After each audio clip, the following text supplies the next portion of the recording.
Obrigado por nos acompanhar nesta transmissão do culto a Deus na Primeira Igreja Batista do Pará. Somos uma igreja que expõe a palavra de Deus e cremos que a Bíblia é inerrante, infalível e suficiente para nos tornar mais parecidos com Jesus. Queremos te encorajar a estar conosco em nossos cultos presenciais aos domingos, às quartas e aos sábados. Assim, poderemos celebrar juntos o Deus vivo e aprendermos mais as verdades de sua palavra. Se você tomou alguma decisão, entre em contato conosco através do nosso site e das redes sociais. Queremos orar por você e ajudá-lo na sua caminhada com Cristo. Que Deus te abençoe copiosamente em nome de Jesus. Amém. Quantos têm a Bíblia Santa? Nós vamos nos voltar para um versículo apenas muito conhecido de vocês. É provável que vocês conheçam este texto de cor. Filipenses, carta de Paulo aos Filipenses, 1º capítulo, 6º versículo. Carta de Paulo aos Filipenses, 1º versículo, 1º capítulo, 6º versículo. Diz assim: estou plenamente certo de que aquele que começou a boa obra em vós, há de completá-la até o dia de Cristo Jesus. Pai, nos encoraja, abre nossos olhos hoje à noite, Pai de amor. Renova nossas forças, renova o nosso ânimo, renova-nos, Pai, neste começo de ano. Nós te pedimos, assegura-nos do teu amor, assegura-nos do teu forte braço sobre nós, assegura-nos, Pai, que és tu a nossa fortaleza, que nos mantém de pé, assegura-nos, Pai, de nossa salvação hoje à noite. É o nosso pedido, juntos, em nome de Jesus, amém. Pastor Paulo Marinho, que está expondo a carta aos Efésios, tem um compromisso de pregação hoje à noite em uma igreja irmã, e eu fiquei pensando, já que teria de substituí-lo, de que maneira eu poderia encorajar a igreja do Senhor Jesus neste começo de ano. De que maneira eu poderia trazer uma palavra de força, uma palavra de renovo, uma palavra, enfim, de encorajamento. E esse texto, que eu já trabalhei outrora, me veio ao coração. Um texto, como eu já disse, muito conhecido dos irmãos, que fala da alegria que o apóstolo Paulo sentia pelaquilo que ele antecipava que ia acontecer com a igreja no final. Deus havia começado o processo de salvação daqueles irmãos, os crentes filipenses, e o próprio Deus haveria de concluir o processo. Daí, de cara, isso é o resumo do que eu vou dizer, duas verdades podem ser extraídas. Quem salva o homem é Deus, aquele que começou a boa obra. Quando você aceita Cristo, quando você levanta a mão, quando você vem à frente, quando você se rende ao Senhor, foi Deus que te ressuscitou espiritualmente. Amém?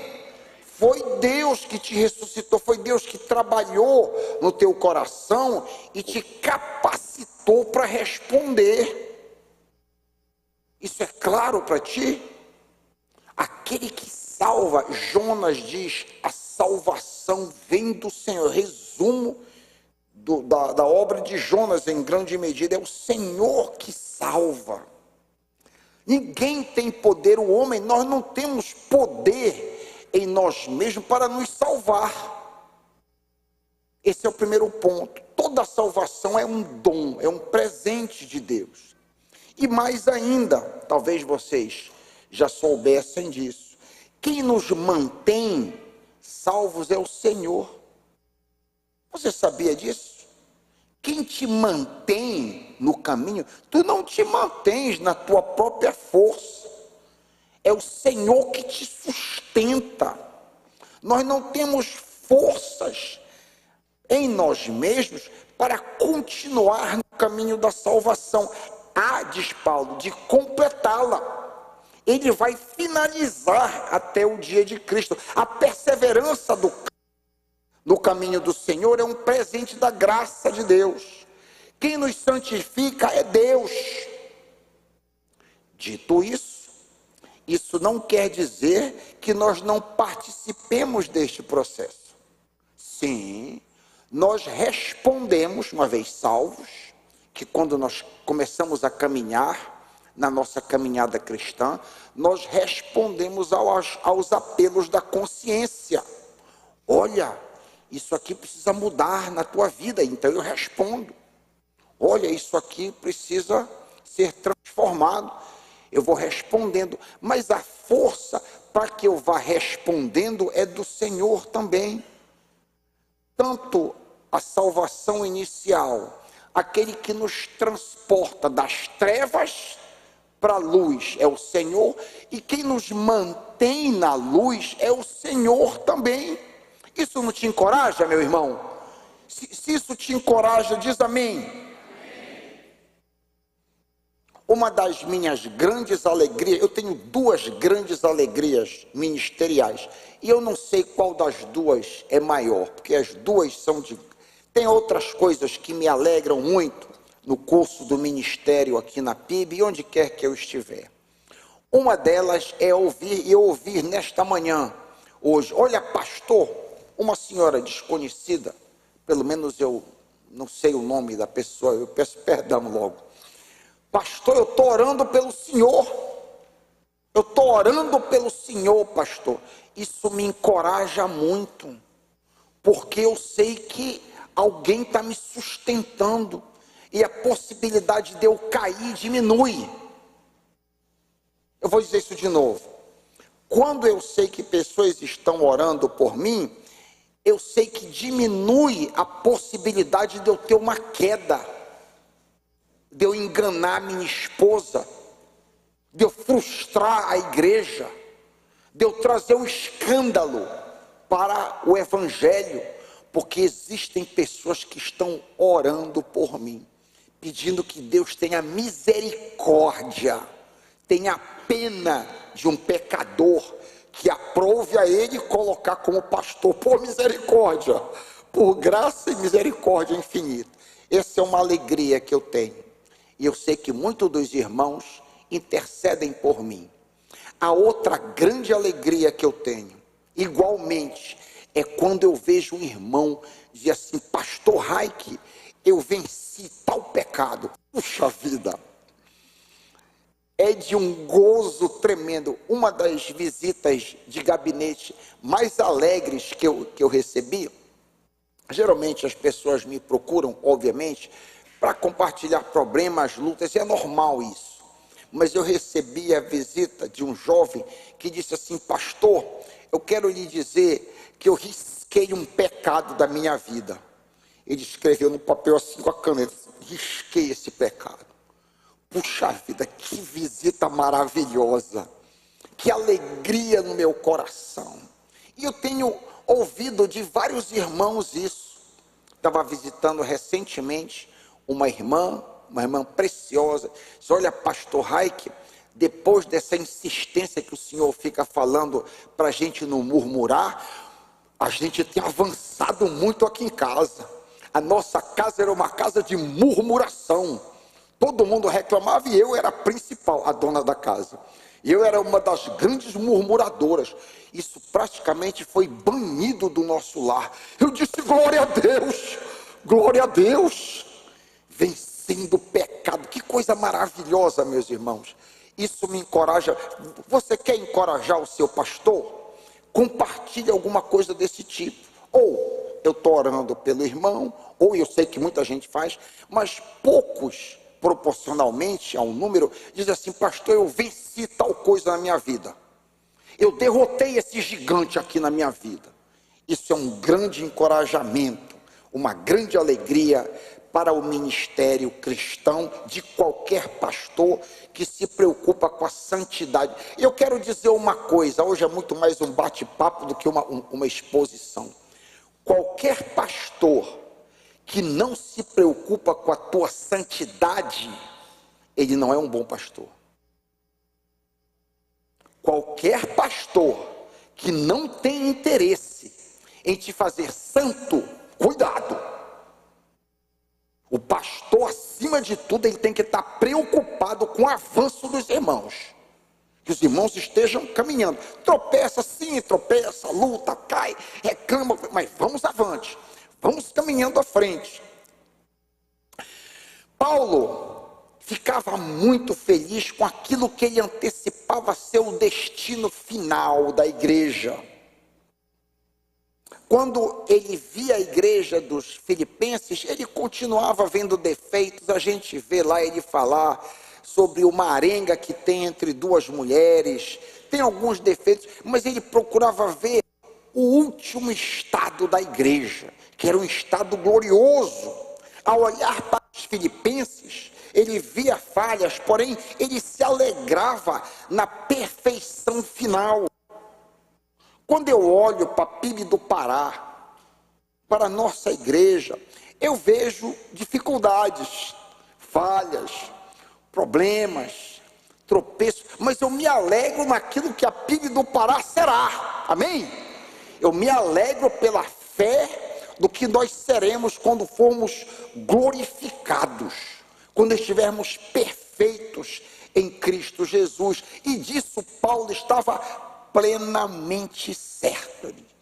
Uma outra tradução, absolutamente convencido. Estou absolutamente convencido que aquele que começou a boa obra vai terminar. É interessante que essa palavra, totalmente certo, uma só palavra em grego, ela aparece apenas 2 vezes no Novo Testamento. Aqui, em Filipenses 1:6, e aparece também em Gálatas 3:3. Em ambos os casos, essa palavra se refere à salvação. Em Gálatas 3:3, Paulo diz: será que vocês são tão insensatos que, tendo começado no Espírito, agora querem se aperfeiçoar, está aqui, no esforço próprio? Então a gente vê que o começo da obra do Espírito Santo na nossa salvação e a continuação é Ele que faz. E aqui a gente tem vários testemunhos, em primeiro lugar, de que é Deus que inicia esse processo nas nossas vidas. Vou dar alguns. Lídia, em Atos 16:14, foi uma das mulheres que ouviram a palavra do Senhor, e diz, Atos 16:14, que o Senhor abriu o seu coração para entender a mensagem. Ouviram? Não foi ela que abriu o seu coração, o Senhor abriu o coração de Lídia. Outro texto, Filipenses, ainda na carta 1:29, pois a vocês foi dado o privilégio de não apenas crer, mas também sofrer por Jesus. Aqui, os cristãos são recipientes passivos de 2 privilégios: o privilégio de crer e de sofrer. A gente não quer muito esse segundo aí, ninguém é masoquista, mas é um privilégio sofrer para honrar o nome do Senhor Jesus. De igual modo, João capítulo 1, versículo 11 e 13, todos esses textos aqui falam que é Deus que inicia o processo. Veio para o que era seu, o cosmos, o universo que ele criou. Veio, entrou no cosmos, mas os seus, os judeus, não o receberam. Porém, todos quantos o receberam, deu-lhes o direito, não tinham, de se tornarem, não eram, filhos de Deus, os quais não nasceram por descendência natural, nem pela vontade da carne, mas nasceram de Deus. Foi Deus que deu o novo nascimento. Eu não me torno um filho de Deus por uma mera decisão que eu faça pela vontade a carne. Atos 11, 18, martelando o mesmo ponto.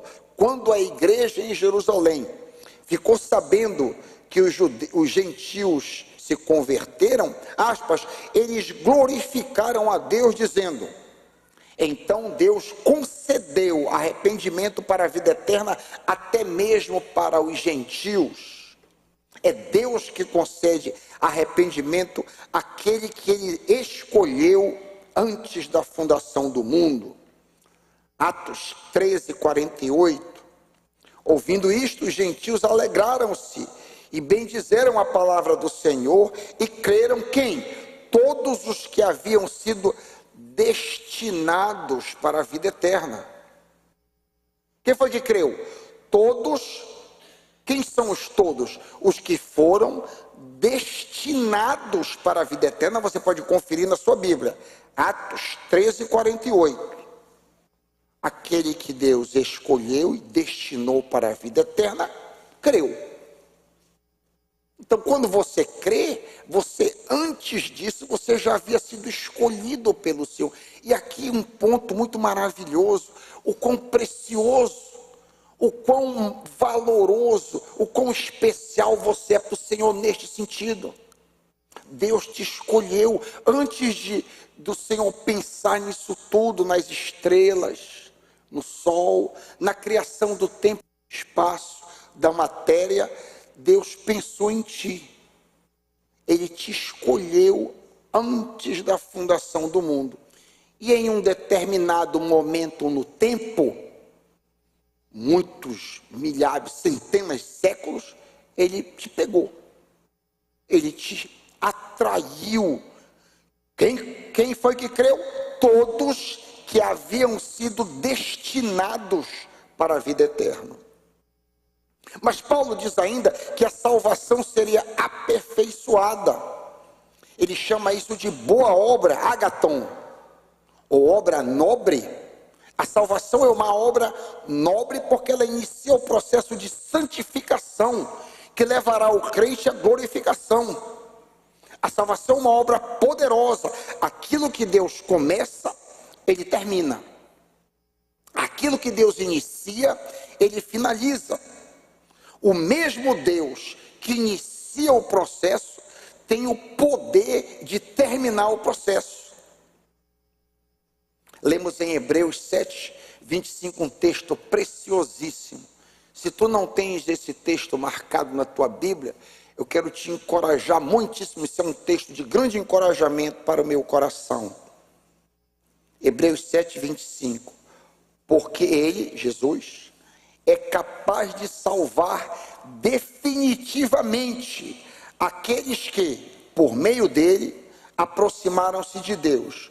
Pois ele, Jesus, vive sempre para interceder por eles. É Jesus que intercede por você. Ele faz esse pecado dia e noite. Hoje, dia 19 de janeiro de 2025. Eu não sei que horas são, então 18h46. Jesus está agora intercedendo por ti. É o que diz o texto aqui. É o que diz Hebreus 7:25. Marca na tua Bíblia isso. Isso é um texto de grande encorajamento para mim. Jesus é meu advogado e está intercedendo diante do Pai em meu favor. Principalmente nos momentos das minhas fraquezas. Quando eu estou, de alguma maneira, triste, desencorajado, Jesus está intercedendo por mim. Que coisa maravilhosa, meus irmãos. Que coisa preciosa. Se isso não encoraja você, eu não sei o que é que pode encorajar você. É Deus que te mantém, é Deus que te sustenta, é Deus que te ampara. Se, quando éramos inimigos, fomos reconciliados com ele mediante a morte do seu filho, quanto mais agora, tendo sido reconciliados, seremos salvos pela sua vida. A morte de Cristo nos salvou quando nós éramos inimigos dele, quanto mais agora sendo salvos. Nada pode te arrancar da mão do Senhor. Nada pode te separar do grande amor de Cristo, aleluia. Nada pode te afastar do Senhor. Pois, Romanos 8, 29 a 39, outro texto maravilhoso. Pois, aquele que de antemão conheceu, eu e você que somos crentes. Quem é crente? É aquele que tem Jesus como Senhor e Salvador, esse é o crente. O crente não é ninguém perfeito, nenhum de nós é perfeito. O crente é aquele que Jesus Cristo é Senhor da vida. Se Jesus Cristo é o teu chefe, se Jesus Cristo é o teu Senhor, então ouça, aqueles que ele de antemão conheceu, também predestinou para serem a imagem de seu Filho, a fim de que ele, Jesus, seja o primogênito entre muitos irmãos. E aos que predestinou, também chamou. Em algum momento no tempo ele chamou. Ele me chamou em dezembro de 1990. Chamou. E aos que chamou, também justificou. É a chamada, em inglês clássico, Golden Chain. É a corrente de ouro. É a corrente. Aquele que ele predestinou, ele chama, ele justifica e ele glorificará. Aleluia. Aquele que ele predestinou, ele chamou, e ao que chamou, justificou, e ao que justificou, glorificou. Quem nos separará do amor de Cristo? Diz Paulo. Será a tribulação? Será a angústia? Será a perseguição, fome, nudez, perigo, espada? Mas em todas essas coisas, somos mais que vencedores, por meio daquele que nos amou. Porque eu estou convencido de que nem a morte, nem a vida, nem anjo, demônio, nem presente, nem futuro, nem qualquer poder, nem altura, nem profundidade ou qualquer coisa na criação poderá nos separar do amor de Deus que está em Cristo Jesus. Aleluia, aleluia. A despeito dos problemas, dificuldades, ansiedade, pecado, a respeito de tudo, Paulo diz que aqueles crentes serão glorificados. A igreja do Senhor, ou seja, nós crentes, estamos seguros na mão do Senhor Jesus. Todo aquele que o Pai me der virá a mim. Todo aquele que o Pai me der virá, ele vai vir. E quem vier a mim, eu jamais rejeitarei. Você veio para o Senhor, você jamais será rejeitado. Porque eu desci do céu não para fazer a minha vontade, mas para fazer a vontade daquele que me enviou. E esta é a vontade daquele que me enviou. Que eu não perca nenhum dos que ele me deu. Aleluia. Que eu não perca nenhum daqueles que o papai, Pai do céu, me deu. Você é um presente precioso dado para o Senhor Jesus. Você foi eleito, predestinado antes desse mundo existir. Estou falando com um crente hoje à noite. Você foi predestinado, você foi chamado, justificado e dado de presente. E o Senhor Jesus diz que ele não vai perder você. O nosso texto ainda fala sobre essa completude no dia de Cristo. O que seria no dia de Cristo? Que dia é esse? O dia de Cristo não é a mesma coisa de o dia do Senhor. O dia do Senhor, que a gente ouve muito no Antigo Testamento, se refere ao dia da ira de Deus sobre os pecadores. O dia do Senhor vai acontecer quando o Senhor Jesus... No Novo Testamento, esse dia do Senhor, que se refere à segunda vinda, é chamado às vezes de o dia, 1 Tessalonicenses 5:4, ou aquele dia, 2 Tessalonicenses 1:10. Isso aqui tem a ver com a punição, o juízo, a ira de Deus que será despejada sobre aqueles que não têm Cristo como Senhor. Bem diferente do dia do Senhor, agora é o dia de Cristo, é outra coisa.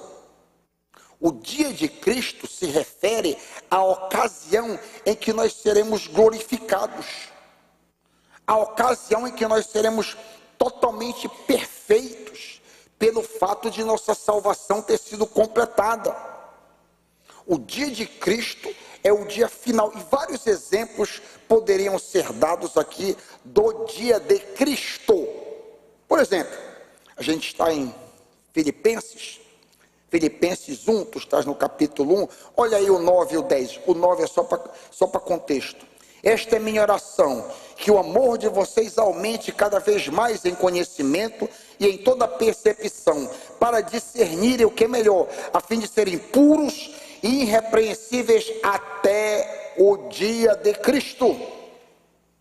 No dia de Cristo, todos os crentes estarão perfeitos, irrepreensíveis, imaculados. O mesmo pensamento, o dia de Cristo, aparece em 1 Coríntios 1, 8. Ele os manterá firmes, aleluia. Ele, o Senhor, os manterá firmes até o fim, de modo que vocês serão irrepreensíveis. Quando, Paulo? No dia de nosso Senhor Jesus Cristo. Paulo disse a essa igreja, a igreja corintiana, em 2 Coríntios, que eles podiam se orgulhar de nós, assim como nós orgulhamos de vocês no dia do Senhor Jesus Cristo. As 3 passagens que eu acabei de citar lidam com o momento da glorificação dos crentes. Nessa glorificação, nós vamos adquirir o mesmo corpo que Jesus tem. É um corpo de carne e de osso, mas sem sangue. É o corpo que Jesus se apresentou diante dos seus discípulos e disse para eles: tendes aí alguma coisa para comer? E eles deram um pedaço de peixe para o Senhor, ressuscitado. Ele diz também, Jesus: vinde, toque em mim. Vinde, toque em mim. Então, um corpo concreto. Esse será o corpo da glorificação, o corpo final da nossa ressurreição. Aleluia, aleluia. Essa glorificação precisa ter implicações práticas para a minha e para a tua vida. O texto diz que aquele que começou vai completar. É importante que nós mantenhamos os nossos olhos no nosso destino final. Do contrário, nós podemos ficar desanimados. Nós corremos o risco de ficarmos desanimados, pois nós atravessamos lutas, às vezes estamos fracos, às vezes estamos adoentados, às vezes acontece alguma coisa. Fiquei sabendo recentemente que uma pessoa muito querida, que estava lutando há muito tempo para ficar grávida, há anos, perdeu o bebê. Eu fiquei triste, eu e a minha esposa ficamos tristes naquele momento. Então, nós podemos nos abater se nós não tivermos os nossos olhos focados no final. Isso faz sentido, meus irmãos? Nós precisamos ter os nossos olhos postos no momento final, na glorificação, para que possamos caminhar até o fim encorajados, em meio às lutas, em meio às dificuldades, diante das decepções, diante dos problemas da vida. A esmagadora maioria de nós atravessa batalha de enfermidade, luta contra o pecado, perseguição na universidade, no seu trabalho, problemas, perdas e tristezas. Portanto, é de suma importância que os nossos olhos estejam fitos no momento final, quando nós seremos glorificados. E que momento maravilhoso, que momento tremendo. Depois disso, olhei diante de mim, estava uma grande multidão que ninguém podia contar, de todas as nações, tribos, povos e línguas, de pé diante do Cordeiro, com vestes brancas, segurando palmas, e clamavam em alta voz: a salvação pertence ao nosso Deus, que se assenta no trono e ao Cordeiro. Todos os anjos estavam de pé ao redor do trono, dos anciãos e dos 4 seres viventes. Estou lendo Apocalipse 7, 9 em diante. os anciões, os seres viventes, os anjos se prostraram com o rosto em terra diante do trono e adoraram, dizendo: amém, louvor e glória, sabedoria, ação de graças, honra, força, poder, sejam com nosso Deus para sempre. Então um dos anciãos me perguntou: quem são esses, vestidos de branco, e de onde vieram? João diz: Senhor, tu o sabes. E ele me disse: estes são os que vieram da grande tribulação e lavaram as suas vestes e as branquearam no sangue do Cordeiro. Por isso eles estão diante do trono de Deus e servem dia e noite em seu santuário. E aquele que está sentado no trono estenderá sobre eles o seu tabernáculo. Nunca mais terão fome, nunca mais terão sede. Não cairá sobre eles sol e nenhum calor abrasador, pois o Cordeiro que está no centro do trono será o seu pastor. Ele os guiará, enxugará dos seus olhos toda lágrima. Você consegue se enxergar no meio dessa multidão? Você consegue se imaginar no meio dessa grande multidão? Você estará vestido de branco, que significa total pureza. Você será irrepreensível e imaculado. Você nunca mais terá fome, você nunca mais terá qualquer tipo de necessidade física ou emocional. Você estará completo e perfeito para sempre. O próprio Deus será o teu protetor e provedor. A luta contra o pecado terá acabado. Oh, glória! Oh, glória! Eu vou dizer isso de novo. A luta, a batalha diária contra o pecado terá acabado. Não vamos mais precisar lutar. E a boa obra terá sido completada no dia de Cristo. Esta é a cena final da história da igreja do Senhor Jesus. Talvez você esteja pensando: pastor Rai, que eu temo, talvez eu não consiga chegar aí nessa cena descrita. Porém, você deve lembrar que quem está te conduzindo é a forte mão de Deus. Você não está sozinho nessa peregrinação.